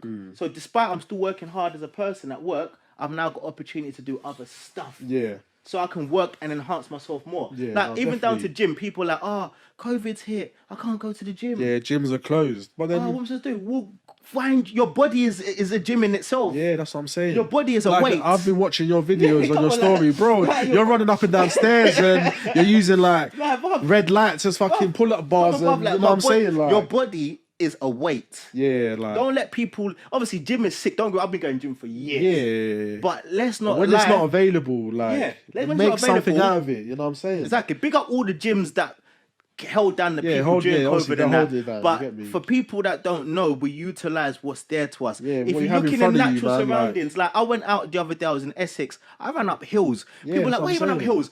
That's free. Yeah, that's what I'm saying. That's my gym. That's your gym. It's accessible. Like nature is accessible to all of us. Use what's accessible to us. That's what I'm saying, bro. Like fucking trees. People have been climbing trees for years. Like you can climb up a tree. Use the branches. You know how hard it is to climb a tree. I can climb, but climbing a tree is hard, bro. And that's one thing I hate growing up. What's happened to us here, Drizz. You get your fear factor enhances in you. Yeah, no. You're scared to do many things you wouldn't do when you was young. Yeah, but nah. Like back in the day, you used to climb climbing frames. You used to do that. What's that thing you pull across the frame when you do that? Each one like on a climbing frame. Is it called the monkey bars? Yeah, monkey bars. I don't know if you're allowed to say it. Yeah, I know it's a bit mad to say, but that's how we've always known it. Monkey bars, and we used to do that without being shook or anything. Now if you told us at our age to go and climb monkey, we're like, but these things are accessible to you for free. Yeah, that's what I'm saying, and like you said, utilising what you have in front of you, man, or around you. You know what I'm saying? Boy, it's mad. It's mad. Literally, I use my kitchen worktop. The side of my kitchen worktop to do dips. Yeah, that's what I'm saying. Tricep dips, and why can't I? It's free. I pay for what I am. I want to use the equipment that's there for me. By all means, man. Because even now, during COVID, to buy weights, there's weights in Argos, there's some weights in Argos like £50, £60. Because people know that it's hard to get weights because also in Argos, you look on Facebook and eBay, people are shotting these weights for like £2. That's what I'm saying. Now, realistically, that's mad. Man's really selling it like it's Supreme or something. Like they're slotting some big, it's bro, mad. It's mad. So they're man are selling weights like it's like exclusive crepes. Yeah, like it's fucking reselling weights. Strains of weed now. Like, it's you mad. know what I'm saying? I look at it like, what, am I really going to get bumped and pay like 3 times the price for weights? Oh, you know what's mad that you're saying that? I saw people like, obviously, because the prices of weights have gone up, bro. They're fucking lifting sacks of rice and water. I don't know, heavy. Yeah, them 6 packs of water, Come on, bro. I saw one guy, he built a flipping gym in his garden with scaffolding poles. He actually built that's what I'm saying. I think I see that as well. Scaffolding poles. He made a tire. That's what I'm saying. That's what I'm saying. And that's what I'm saying. COVID is opportunity because it makes you more creative. And plus, because we got a lot of time on our hands, man. Use the time wisely. Boy, you know what I'm saying. So, well, it's sick. It's sick. Like I said, boy, your body is a weight. Use what is given to you. Use listen. People always ask you all the time, how much you weigh, and we say kg. Yeah, you already know that kg is a weight. When you go to gym, how much you push? I push 20 kg. Yeah, now, if you weigh over 20 kg, your weight in itself, put yourself upside down, do push-ups, you're already pushing your body weight. That's what I'm saying. Do you know what I mean? But people just, they want to go for what they know. Yeah. We know the gym. And to show it. You don't need to show it all the time, man. Like, if you go, you go with it. That's cool, man. Like, you don't need to show it all the time, man. Is what it is, man. But I just think people just like to do what they know. Like to do what they're comfortable with. Yeah. Come at your Ross Clark comfort zone, people, man. Let's be creative out there. Do you know what I mean? Come at your comfort zone, man. That's what I'm saying, man. You have to do it, man. You just have to do it, man. But yeah, man. Jeez. So 2021, we're coming, people, man. That's what I'm saying, man. It's gonna be bigger and better. You get me? Happy New Year to everyone, still. Yeah, no. Happy New Year, guys, man. 2021's coming soon. I know it's been a shitty year like that, but. Yeah, man. We just need to just prevail and just do our thing, man. And keep going, man. You know what I'm saying? Because 2021, I'm not a person that always says, because some people say, that's my year. Like, you know what? You know what's mad? You know what's mad? Because it's the end of the year now. You're not really seeing a lot of people say that, innit? Yeah, it's true. Not usually people like, no, it's true. Because that happened last year, and look what happened, but fam. how the year's been. People not saying, that's next year's my year. Like 2021, that's my year, you know. I'm going to start doing whatnot. But look at the people that said that last year. Them New Year's resolutions. Them man are quiet now, you get me? But it's a shame, though, we can't do no raves this year, like a proper New Year rave. Man, like a big select, a big set and a big rave now. And New Year, it's a shame, man. I'm gonna have to just watch like the lives and that. The New Year. Pop a little AU vodka. Even though I don't drink vodka, but I buy it for the hype. You know what I mean? I'm a rum man. But for New Year, I'll just have a little AU vodka there and. There's no like sly secret raves, no? I'm not. No comment. Hey, no, this is Unspoken gems. I know one, two, but no comment. But it's a gem. Like if I do release that, just DM me. I'll let you know the raves, man. Get me? But like, wait. I feel you know what, man? Obviously, like it's New Year's now, and you know it's like it's tradition to go out and go out and just enjoy yourself. But yeah, it's peak that we can't even do that this year. But you know, I think I'm not like I haven't had a good rave for a long time. New Year's for me has been a funny one because. Last year I never went out. Last year I think I chilled. Yeah, I think same as last year. I spent it with family. Yeah, same as what I chilled. I think the year before that I went to church. Because my nan told me to come to church. I went to church, and obviously I went to show love and went there. I think the year before that I did go out. Yeah. And the year before that I went on holiday. Okay. So it's like it's been a funny one for me because I haven't actually. Maybe I didn't go raving a New Year last year because I was raving so much in the year anyway. Oh, yeah. So I was like, I can't do this again. Do you know what I mean? Yeah. I thought a lot, but I think next year, just see how it comes, really. Go with the flow, man. Yeah, like, trust me. No, because I remember, like, obviously, if man weren't DJing, man would be going out. Exactly. Obviously. But that's one thing I love about the DJing, bro. It allowed me to go out and still do work. Yeah, but the thing is, as well, you know DJing in New Year's Eve? Bro, it is lit. It's lit. Lit. I've seen it. Let's be real. All DJs I know, like New Year's Eve or New Year's Day comes, we're all licked. We're all licked when we're playing. Let's be real, innit? Because I don't like drinking when I'm DJing. No, but obviously, man's not drinking to get licked. But New Year's, you have to do though, innit? You slightly do because obviously everyone, if your regulars come to the club, exactly, bro, they're buying enough drink. And that's one thing as a DJ. It's true. As a DJ is when. You DJ, a bag of people buying you drinks. Yeah, obviously. You want to say no, but you can't. Yeah, you know them ones like you sip it, just leave it there. But I'm like, sip it or I'll give it to my brethren. Say, come down the decks and I'll keep doing it. And obviously you have to do it a slide because people are like, this guy's ungrateful. Buying my drink and giving it away. But people don't understand, when you DJ, it's work. Yeah, definitely. It's not just, let's all vibe and I'm playing tunes to somebody in my house. I've been booked by somebody. Do you know what I mean? It's a job. I remember one time when me and Donnie were playing, and like, I think it was one of them late licenses, so it was going till 4. Yeah. And like, all the regulars were there, so they were just buying me and Donnie bare drinks. Yeah. And then one time, like, we were both playing, and I remember being licked. Yeah. And then I had to ask him, like, bro, am I clanging? Yeah. Like, because you know when you're drunk and you try to play, it's a totally different thing, you know? Nah, it is mad. Bro, I was like, you know, like you're trying to listen to yourself mix, but you don't know because you're licked in it. Like, I was like, bro, it's like mad. Bare funny stories still. That's mad, but yeah, 2021, man. Jeez, hopefully they open the clubs back up, man. That's what I'm waiting for. Nah, they need to open the clubs back. It's not just for people's bloody sanity. It's mad that's the only thing that's stayed closed throughout the whole COVID, isn't it? There's an agenda.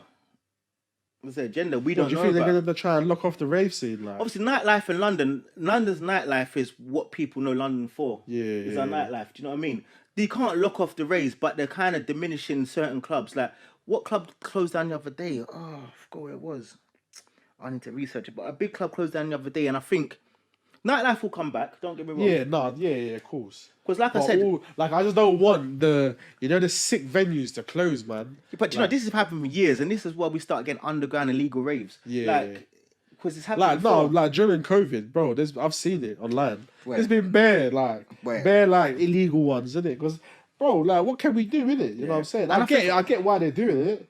And the thing about it as well is for people's sanity, man. Like, yeah, man. Like, just to come out, like, do you know, you can't be on your phone 24/7 banging out dating websites. Yeah, like, because you want to see and meet somebody naturally. For people that are single, want to meet somebody naturally. Not to say you have to meet someone in a club. But it's just good to socialize with people organically. Just seeing out. Not swiping, bang, bang, bang, swipe every minute. It's like. and you meet that person and you're getting catfished. At least you know. At least you see. No, but at least you know what you're getting when you see them in person. You get me? Do you know what I mean? You know what you're getting when you see them in person. Yeah. Come on, man. Open up the clubs for people sanity, man. Like, Boris, man. Boris, don't let me send some. You know what I mean? No, come on, man. You know what, though? He needs to be like a host for a rave or something. That would be funny. With Boris? Yeah, I think when they open up the clubs, they should make Boris the host. That would be sick. Or flipping.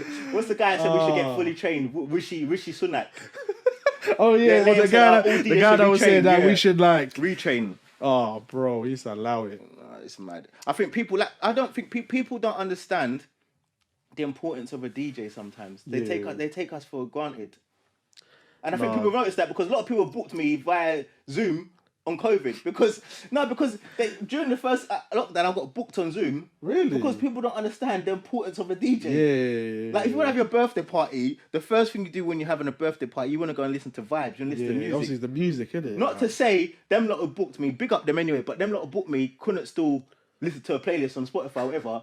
But the fact that they said to me, I'm going to book you, I'm like, wait. So what, you done it through Zoom? You obviously you weren't even there to play it live. No, I done it through Zoom. You big up the person's birthday party is. Yeah, obviously. Do a little obviously host you still say vibes. Yeah, say vibes. And then it's just through computer. Yeah, then I had my tablet there and I could watch everyone vibe and then they would like say, oh, big tune and they'd be dancing. And I could watch them dance. Bro, that's like the new, that was like the new thing. That's like that's what I'm saying. That's that new thing. Nah, mad that was the first lockdown. I done that still in the first, it was vibes still, don't get me wrong. It was completely different.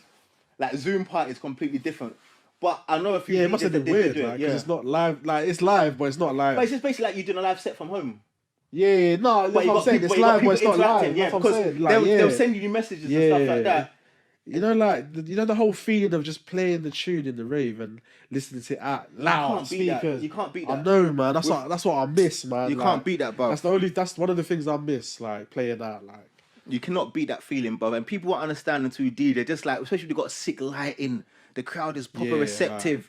Like nice, you got your vibes, you got your people around DJ you. booth, you can see everything, and man. Cameraman's there, everything's just flowing nice. That's what I'm saying, bro.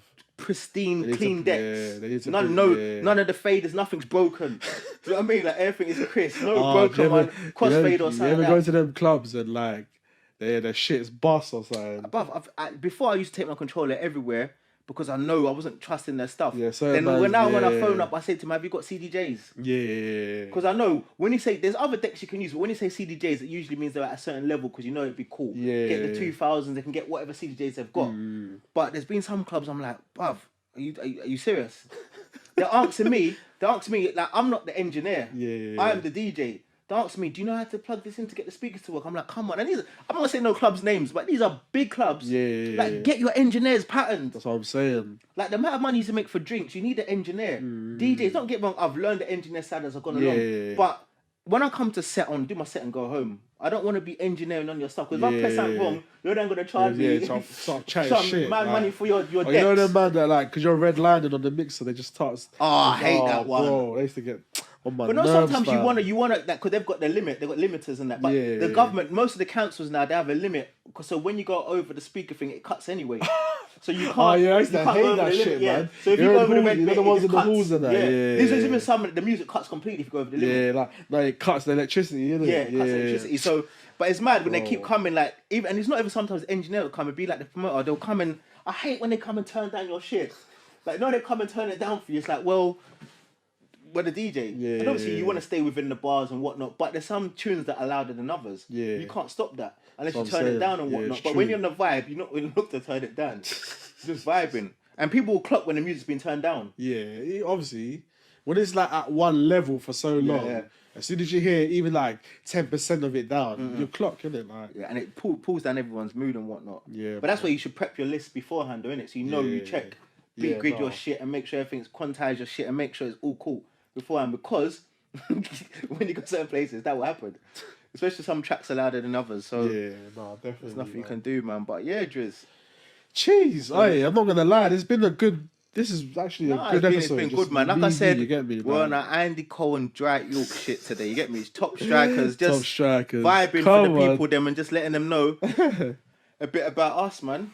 Yeah, Just roll out. I felt like, I 2021. think we needed this episode, didn't it? Because like, it's just like I keep saying it, but it's an insight to us. Yeah, look, obviously there'll be more insight to us because there'll be much more insight to us, but it's good for the people just to let them know. Just to, like, for you lot to know what we're like, innit? What we're like, and our background, and obviously you know a bit about more. I think we touch on our background, but not too much. But as we go on, you know a bit more. Obviously, you're gonna get to know us a bit more into depth, like as we go on, innit? I think this is just a good episode to warm everyone into 2021. Yeah, man. Nah, most and definitely. bigger and better things to come from the Unspoken Gems podcast. Come on. Keep viewing us. #Unspoken Gems. Big up the viewers, man. You lot are killing it still, I'm not going to lie. Yeah. Like, I was thinking that we're only going to get like little TT views, but it's actually doing well, man. For man. how long we've been doing it. Like, it's been sick, I'm not going to lie, man. It's been good. But yeah, so don't forget, people, like and subscribe to the YouTube page, Unspoken Gems Podcast,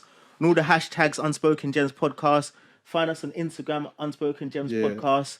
Twitter, Unspoken Gems Podcast. Yeah, everything at Unspoken Gems Podcast. And then to listen to the audios, as you know, all we'll the be on streaming Spotify, Apple Music, Google Podcast, Apple Podcast. Sorry, should I say everything? Yeah, man. On everything, man. So yeah, man. Yeah, people. But anyway, people, man. Have a happy New Year. Happy New Year, guys. 2021, and hope you get blessings and more. Come on, nice one. Unspoken Gems Podcast. My name's Kio, my co-host. Myself, Drizz. Yes. Yeah.